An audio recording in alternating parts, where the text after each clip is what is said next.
ಹೇ ಶಾರದೆ ದಯ ಪಾಲಿಸು, ಈ ಬಾಳನು ಬೆಳಕಾಗಿಸು.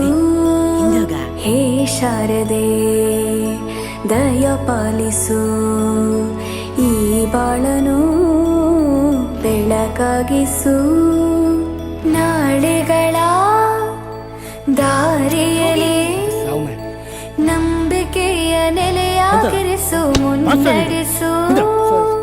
ಕೈ ಹಿಡಿದು ನಾವಾಡೋ ಪದ ಪದದಲ್ಲೂ ಸಂಚರಿಸು.